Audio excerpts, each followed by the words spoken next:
जैसा कि हमने लास्ट एपिसोड में देखा कि जिया ने अपने मास्टर की मदद से बुद्धा लोटस एंगर तैयार किया था और मोचोंग पर अटैक किया था। बुद्धा लोटस एंगर को तैयार करने में बहुत सारी एनर्जी चाहिए होती है और वो एनर्जी मास्टर ने दी थी, जिस वजह से मास्टर अब पिछले एपिसोड में फिर से सोने चले गए थे। यानी क्योंकि बहुत ज्यादा एनर्जी यूज हो गई थी, इस खातिर मास्टर के पास सर्वाइव करने की शक्ति नहीं थी और इसी वजह से उन्हें डीप स्लीप में जाना पड़ा था। जियान पिछले एपिसोड में घायल होकर गिर रहा था और आइस एम्परर ने हालांकि उसे बचा तो लिया था, लेकिन जियान अभी भी बेहोश था। आइस एम्परर उसे मैनली स्टील मशीनरीज के पास ले आता है और अब हमें मैनली स्टील मशीनरीज के अंदर का सीन दिखाया जाता है। वहाँ हमें लोबू नाम का आदमी को दिखाते हैं जो अपने कई सारे आदमियों के साथ खड़ा था। उसके पास एक बड़ी सी जंगली छिपकली मौजूद थी जिसको उसने पिंजरे में पकड़ रखा था। लोबू अपने आदमियों के साथ वहाँ मजे ले रहा था और तभी वहाँ पर जी डिंग और जीली आते हैं। वहाँ लोबू जीली से ये कहता है कि हमने ये जो जंगली जानवर पकड़ा है हम इसको बढ़िया दाम में बेच देंगे। उसके कहने की स्टाइल को देखकर जीली को बहुत गुस्सा आता है, लेकिन वो कुछ नहीं कहता और अब कमरे के अंदर जाकर जियान की हालत को देखता है। जियान अपनी मौत से लड़ रहा था क्योंकि उसकी हालत अभी बहुत ज्यादा नाजुक थी।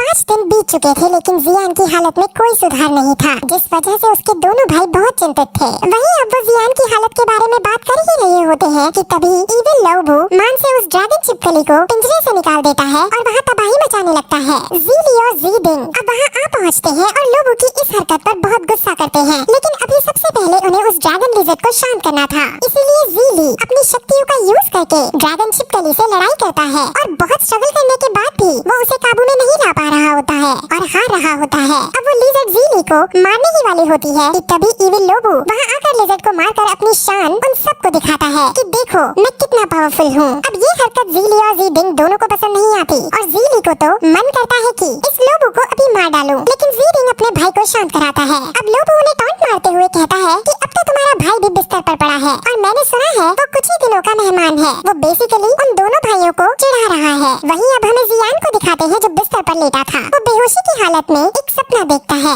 जहाँ एक डेविल से उसका सामना हो रहा है। जियान डेविल से फाइट कर रहा है और डेविल उसे ये कह रहा है कि तुम मुझे नहीं मार पाओगे। अब जियान गुस्से में आकर बुद्धा लोटस एंगर को बुलाता है और उस डेविल पर हमला करता है और बहुत खुश होता है क्योंकि उसने बिना अपने मास्टर की हेल्प से बुद्धा लोटस एंगर क्रिएट कर लिया था। लेकिन तभी वो देखता है कि जिस डेविल को उसने मारा है वो असल में डेविल नहीं है, वो असल में उसके टीचर हैं। यानी उसे अभी भी बेहोशी की हालत में ये गिल्ट हो रहा है कि उसने ज्यादा पावर्स को पाने के लिए अपने मास्टर को मार डाला है। वो अब इस गिल्ट में जल्दी से बिस्तर से उठ जाता है। यानी अब जियान होश में आ जाता है। वो अपने टीचर को बहुत याद करता है और खुद को बहुत कोसता है कि मैंने अपने टीचर की एनर्जी यूज की, जिस वजह से उनकी एनर्जी खत्म हो गई और वो वापस सोने चले गए। असल में टीचर उसकी सोल पावर को यूज कर रहे थे जो बहुत कमजोर हो गई थी, जिस वजह से मास्टर कम पावर होने के कारण सोने चले गए थे। वहीं अब जियान के दोनों भाई वहाँ आते हैं और जियान को जागता पाकर वो बहुत खुश होते हैं। वो जियान से अब आराम करने को कहते हैं। अब फिर वहाँ आइस एम्परर आते हैं और जियान उनसे कहता है कि अब मैं इस हालत में नहीं हूँ कि आपके लिए वो मेडिसिन बना पाऊँ। मैं आपको उसे बनाने की रेसिपी दे देता हूँ और आप इस रेसिपी का यूज करके वो मेडिसिन बना लेना।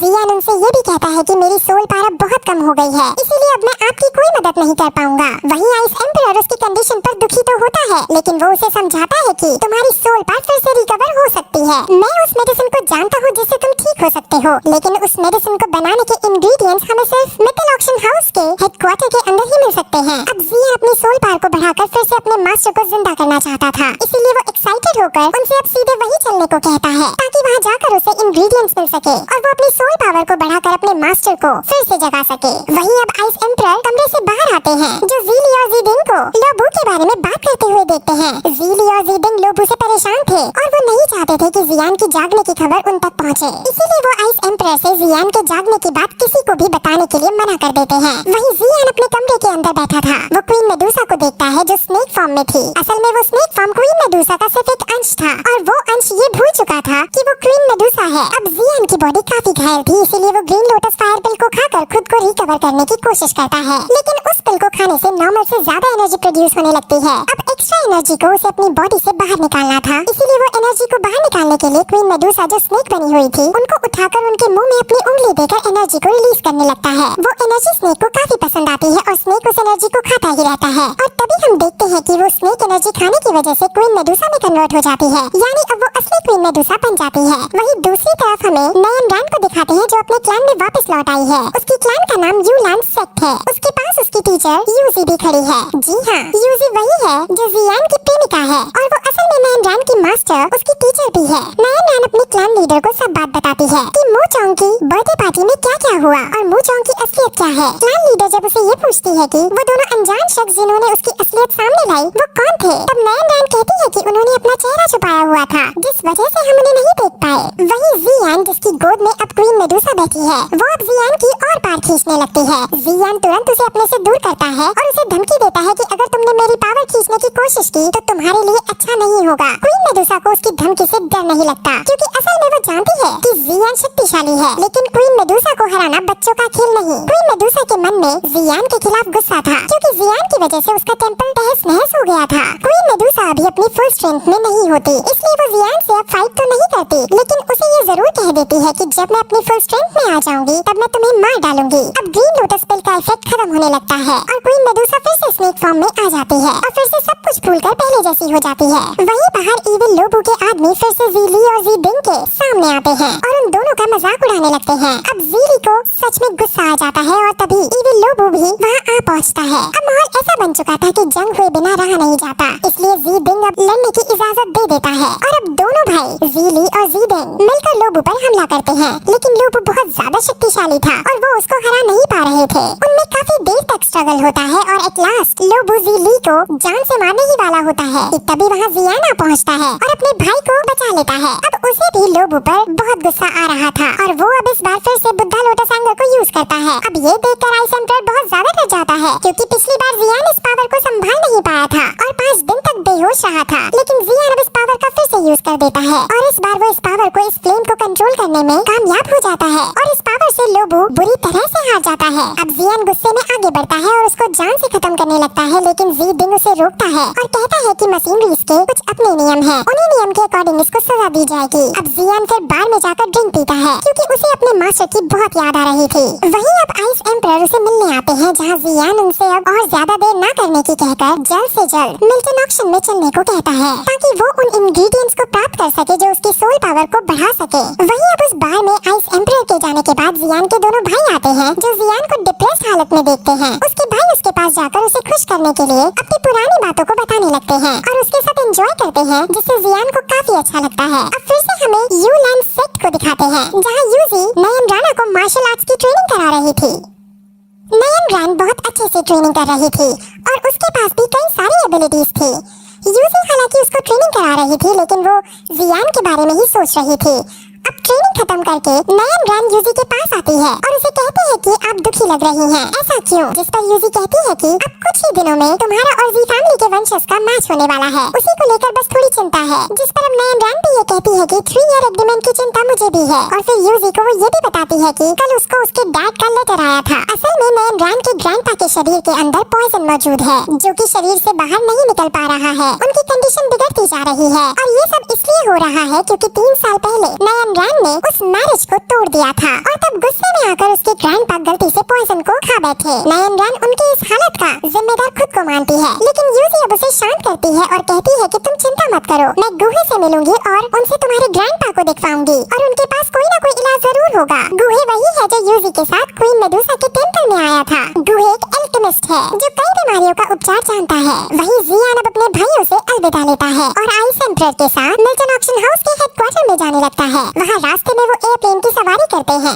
जहाँ उन्हें रॉक सिटी के एल्केमिस्ट ग्रुप के बच्चे दिखाई देते हैं। उन्होंने जियान के बारे में सुन रखा था और वो सब जियान से काफी इम्प्रेस्ड होते हैं क्योंकि जियान ने इतनी सी उम्र में ही एल्केमिस्ट के अंदर रैंक 2 हासिल कर लिया था। वहीं अब हमें जी जूनियर को दिखाते हैं जो ज़ीनान अकेडमी के अंदर थी और अब यहाँ से हमें पता चलता है कि जी जूनियर ने एक आदमी को हायर कर रखा है जियान पर नजर रखने के लिए। असल में जी जूनियर जियान को पसंद करती है और इसीलिए वो जियान की हर खबर अपने पास रखती है। वो आदमी जिसको उसने हायर कर रखा है वो जी जूनियर को सारी बातें बताता है कि जियान के साथ अब तक क्या क्या हुआ। वो यूजी के बारे में भी बताता है, लेकिन उस आदमी को ये नहीं पता था कि यूजी और जियान एक दूसरे से प्यार करते हैं। उसको शक जरूर था और जब वो अपना शक जी जूनियर को बताता है तो जी जूनियर जेलसी फील करते हुए कहती है कि ऐसा कुछ नहीं है। वहीं जियान अब मिल्टन हाउस के अंदर पहुंच जाता है, जहां गार्ड्स उसे अंदर घुसने नहीं देते क्योंकि उसके पास इनविटेशन कार्ड नहीं था। तब वहाँ उस ऑक्शन हाउस का इंचार्ज का पोता, जिसको लोग मिस्टर ली नाम से पुकारते हैं, वो आता है। वो जियान से पूछता है कि उसका बजट कितना है। इस पर जियान अपना बजट बताता है तो मिस्टर ली उसके बजट को सुनकर पागलों की तरह हंसने लगता है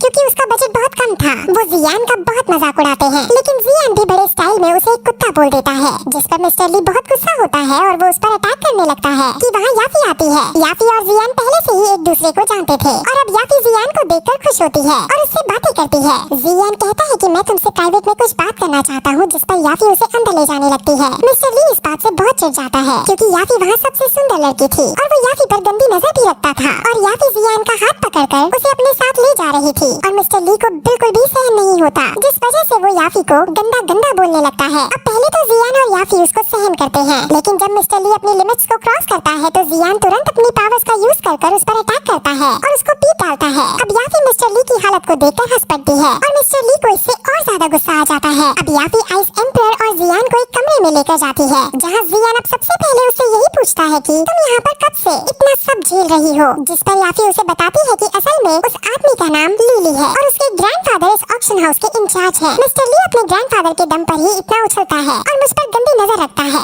लेकिन मैं उसे इग्नोर ही करती हूँ क्योंकि उसके ग्रैंडफादर यहाँ सबसे बड़े हैं। जियान उसे समझाता है कि जितना तुम उसे इग्नोर करोगी वो उतना गंदा बिहेवियर तुम्हारे साथ करेगा, लेकिन याफी इस बारे में और बात नहीं करना चाहती थी, इसीलिए वो ये पूछती है कि तुम्हें यहाँ से क्या चाहिए, जिस पर जियान भी समझ जाता है और वो अब काम की बात बताता है। वो उससे सोल पावर को रेस्टोर करने का सामान मांगता है, लेकिन याफी उसे कहती है कि उसके पास ऐसा तो कोई सामान नहीं है क्योंकि ऐसा सामान बहुत कम होता है और वो तो हमारे पास नहीं है। जिस पर अब आइस एम्परर ये कहता है कि तुम्हारे पास सोल पावर को रेस्टोर करने वाली चीज नहीं है तो तुम कम से कम ये बता दो कि ये चीजें हमें कहाँ से मिल पाएंगी। अब इस पर याफी अपने मिल्टन ऑक्शन के रिकॉर्ड्स चेक करने की बात उनसे कहती है क्योंकि उसको चेक करने के बाद ही वो बता पाएगी कि कहाँ पर ये सामान मिल सकता है। अब फिर आइस एम्परर अपना एक अलग सामान की लिस्ट याफी को देता है और पूछता है कि ये तुम्हारे पास मिल पाएगा क्या, जिस पर याफी कहती है कि ये सब तो मिल जाएगा, लेकिन ये बहुत महंगा है, इसकी कीमत 1 मिलियन गोल्ड कॉइन से भी ज्यादा है। जिस पर अब आइस एम्परर उसे अपना पर्पल गोल्ड कार्ड देता है। पर्पल गोल्ड कार्ड का मतलब है कि इसके पास बहुत ज्यादा पैसा है। अब याफी उसके सामान को, जो कि 4 मेडिसिनल इंग्रेडिएंट्स हैं, उनको मंगवाती है।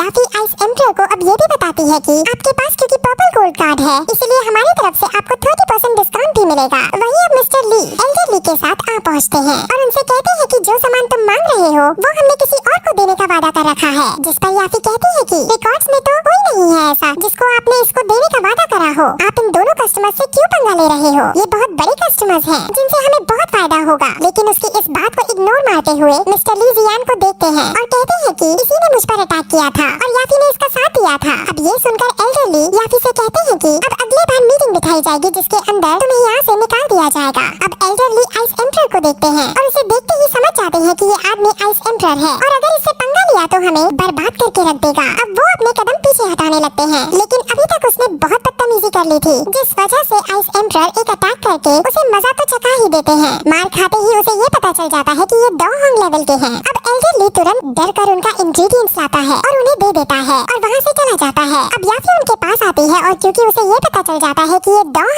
लेवल के हैं, तो ऑक्शन हाउस के रूल्स के अकॉर्डिंग डॉग वालों को 50% डिस्काउंट मिलता है, जिस पर याफी अब उन्हें 50% डिस्काउंट के साथ ये इंग्रेडिएंट्स दे देती है। अब उनके पास इंग्रेडिएंट्स आ चुके थे, इसलिए वो वहाँ से जाने लगते हैं, लेकिन तभी एक सेविका वहाँ आती है और याफी को ये बताती है कि नयन रान आपसे मिलने के लिए आई है। अब नयन रान का नाम सुनकर जियान को फिर से गुस्सा आ जाता है और वो एक जगह छुपकर नयन रान और याफी की बातें सुनने लगता है और यही एपिसोड इस तरह खत्म हो जाता है।